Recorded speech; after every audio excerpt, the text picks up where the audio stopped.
Here we have the 9+ fly fishing reel from Einarsson. I'm going to show how to change the retrieve direction.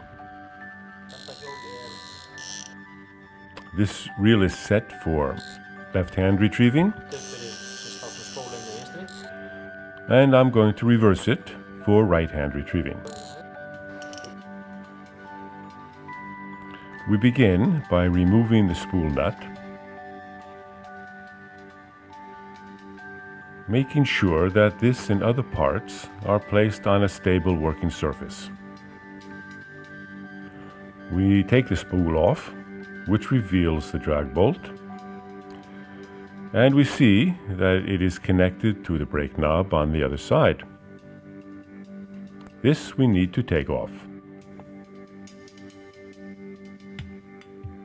We do this by using a coin, or even better, an aluminum washer, which protects the nut that holds the brake. Then we screw off the nut,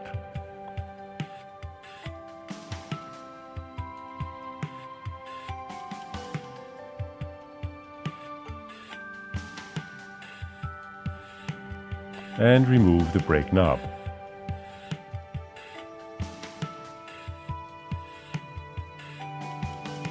Here we see a thin plastic washer that we must make sure goes back into the same place. Now we turn the reel around and take the whole braking unit out. Inside this bearing housing is the one-way clutch bearing unit that has to be reversed. We just push the axle through, which we call the drag bolt. As we see, there are Belleville washers at the front end which put pressure on the brake discs when we tighten the brake knob. It's best to hold onto the Belleville washers when removing the bolt. If they fall off, it's very important that they are put back in the right order. Otherwise, the brake will not work. We take out this bearing, one of two bearings, the stainless steel brake disc, the carbon fiber disc, and the one-way clutch bearing unit.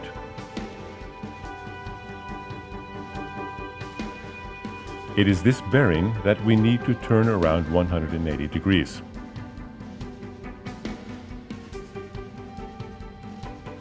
If we are not sure which way is what, then we can just fit it over the main shaft,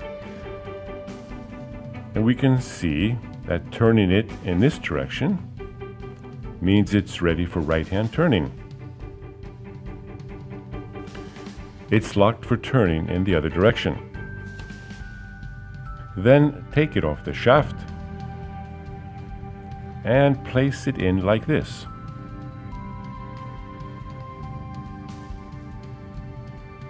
Now, I'm going to show what to do if everything falls out all over the place.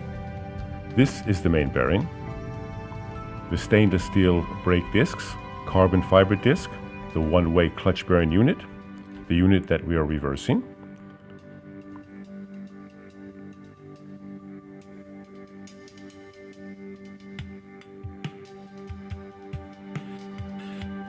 Now, these Belleville washers have to fit close together like this.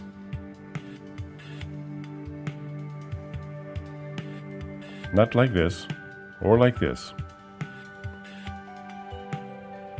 but like this. And between them, the O-ring. We place the first washer over like this, then the O-ring, and the second washer.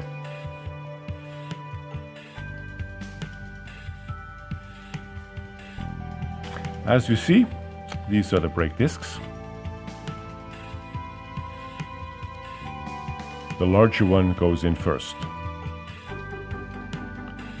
It's okay if there is some grease on them. It's easily wiped off. There is a small lip here that slips into a groove.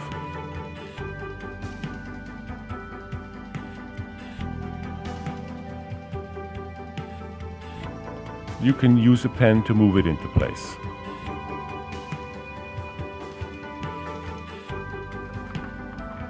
Now comes the larger brake disc, then the brake bearing,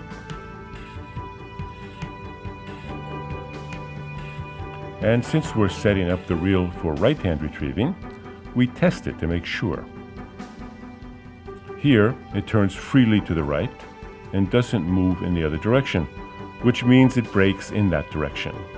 So we put it in facing in this direction.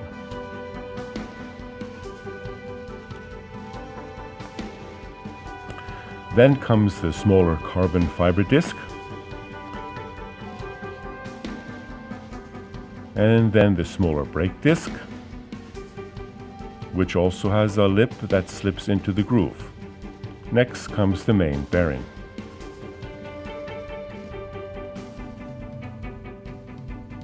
Now we are ready to carefully put the braking unit back onto the real main shaft.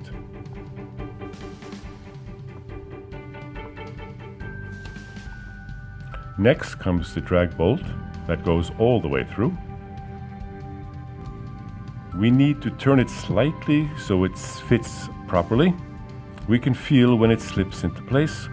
Then turn the reel around. Here is the black plastic washer that must be under the brake knob. Then the brake knob is screwed on.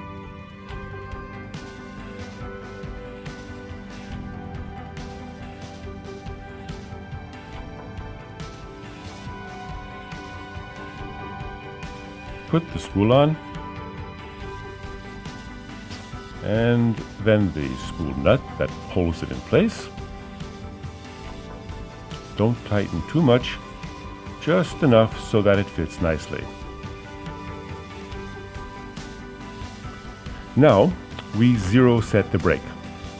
That's how much drag we want the line to have when the brake is set on 0. It's always better for the brake to provide a bit of drag. Otherwise, if a fish suddenly strikes, the line can go out very quickly, resulting in the line getting all tangled. It's fine like this. Before we put the brake knob nut back in, it's a good idea to put a little drop of super glue or Zap-A-Gap in it to make sure it never falls off.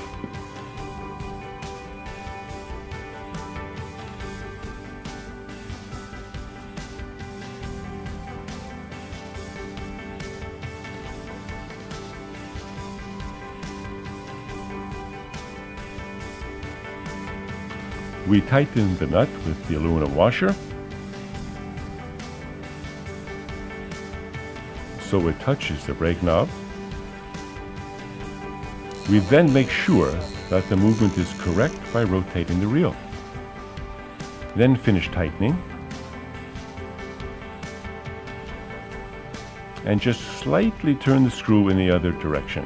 Then slightly tighten the brake knob so there is no danger that the parts become glued together.